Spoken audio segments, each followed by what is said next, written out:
আসসালামু আলাইকুম। আমার ব্লগের ভাইদেরকে বোনদেরকে বলতেছি, যারা আমাকে লাইক শেয়ার করতেছেন তাদের জন্য এই ভিডিও।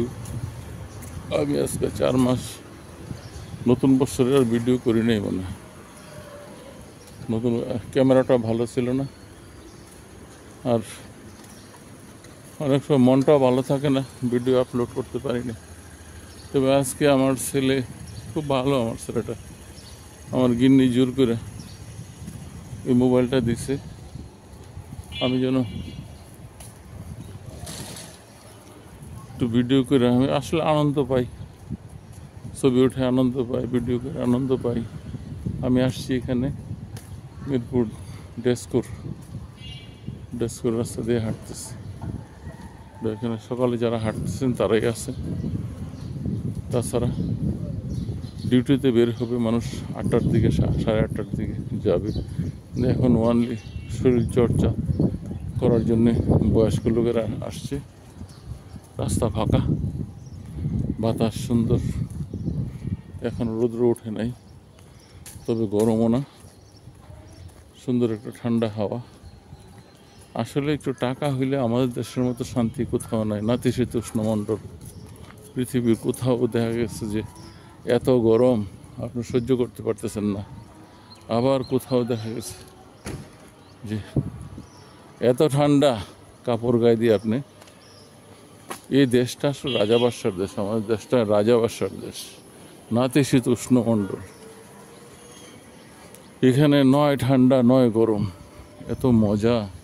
আর কিছু টাকা হাতে থাকলে আপনি মহারাজার মতো বসবাস করতে পারেন। এত সস্তা শ্রম কোথাও পাবেন না। বাসায় কাজের লোক বলেন অথবা দারোয়ান বলেন, ছোট ছোট কাজের জন্য আপনি অল্প টাকা দিলেই পাওয়া যায়। বিদেশে এগুলো না। বিদেশে এক এক দেশে টাকা আছে কিন্তু অশান্তি, বেশি গরম। সৌদি আরবে টাকা আছে কিন্তু থাকার মতো না, মনে হয় যে একটা ওভেনের মতো। সৌদি আরব মনে হয় যে ইয়ে করে দিচ্ছে, আগুনের গোল্লা আসতেছে চেহারার মধ্যে। তারপরে লোকজন বসে আছে কেন? ওই তেলের টাকা। ভালো মজা মজা খাওয়া যায়, টাকা আছে, ভালো থাকা যায়। কিন্তু আমাদের দেশে ওয়েদার ভালো, কিন্তু ওই দোকানপাট, দ্রব্য মূল্য অধিক এবং ভালো জিনিস পাওয়া যায় না, নকলে ভর্তি, দুর্নীতিবাজ। সবাই বলে যে আমি কি করবো, প্রত্যেকটা সেক্টর দুর্নীতি করতেছে, আমি না ভাই, প্রত্যেকটা সেক্টর দুর্নীতি করুক। প্রত্যেকে যদি আমরা বলি যে আমি দুর্নীতি করব না, তাহলে কিন্তু ঠিক হয়ে যায়। এই সরকারের শেখ হাসিনার কত সুন্দর উন্নয়নের গল্প, এখন দেখতেছি সে সবচেয়ে বড় চোর ছিল। এত টাকা শেখ হাসিনা, শেখ রেহানা এবং জয় এত টাকা মারছে। প্রত্যেকটা প্রকল্প, মেট্রো রেল বলেন, রূপপুর পারমাণবিক কেন্দ্র, চুল্লি বলেন, যেখানে হাত দিছে সেখানে চুরি, বাটপারি। শেখ সাহেবরে ডুবাইছে আর কি। আচ্ছা, গেলাম না ওইদিকে, আমি নিজের কথাই বলি।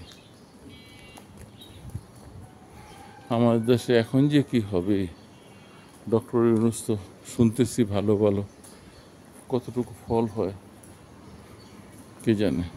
ভালো করতেছে, ঋণ টিন যা আছে আমাদের, বিদেশি পাওনা সব মেটাই দিতেছে এবং একদল ক্ষমতা যাওয়ার জন্য।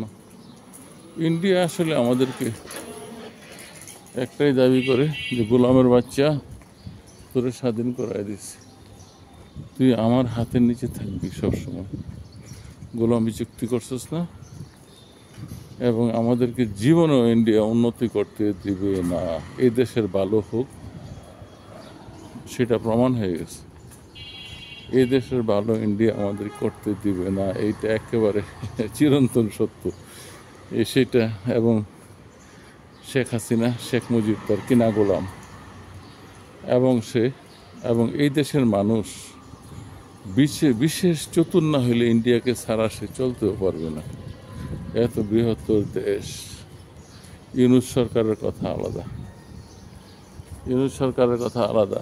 সে বিশ্ব পণ্ডিত, কথা বিক্রি করে খায়, $1,000,000 পায় শুধু একটা ভাষণ দিলেই। কথা বিক্রি করা তার কাম। তাকে চিনে পৃথিবীর বহু দেশ, তাকে চিনে। সেই যদি না পারে ইন্ডিয়ার গোলামি থেকে আমাদেরকে বের করার মতো, আমি একটা রাস্তা দেখিনি। এখন যাচ্ছি আলী হোসেন উচ্চ বিদ্যালয়, মোটামুটি চলে আসছে। যাচ্ছি এখানে ব্যায়াম করব। রেগুলার লেটে আসি, কবরস্থানে যাই, ওখান থেকে আস্তে আস্তে দেরি হয়ে যায়। তবে জীবন এভাবে চলতেছে, যত বুদ্ধিই দেই। যার কপালে শনি আছে বুড়া বয়সে, শনিয়ে ধরবেই। যার কপালে সুখ আছে, আসলে সন্তানের টাকা পয়সা বড় মিষ্টি জিনিস, তবে সবার কপালে জুটে না। তবে একটা কথাই বলবো যে, হে মাবুদ, হে সৃষ্টিকর্তা আল্লাহ, তুমি বৃদ্ধ বয়সে আমার সহায় হইও, বার্ধক্যে তুমি আমার সহায় থাকি। আল্লাহ, যার কিছুই নাই, শুধু সন্তানরা আছে, তারা দেখছি আবার পিতামাতার প্রতি কেয়ার নেই। যাদের আছে অর্ডার দিয়ে দিচ্ছে ছেলে মেয়েদের, কিন্তু এরা এই যে হাজি আলী হোসেন উচ্চ বিদ্যালয়, এখানে আমি রেগুলার ব্যায়াম করি, এখানে রেগুলার ব্যায়াম করি, হাজি আলী হোসেন উচ্চ বিদ্যালয়, এটাই। তাহলে আমি ব্যায়ামে ঢুকলাম। আসসালামু আলাইকুম, সবাই ভালো থাকেন, সুন্দর থাকেন।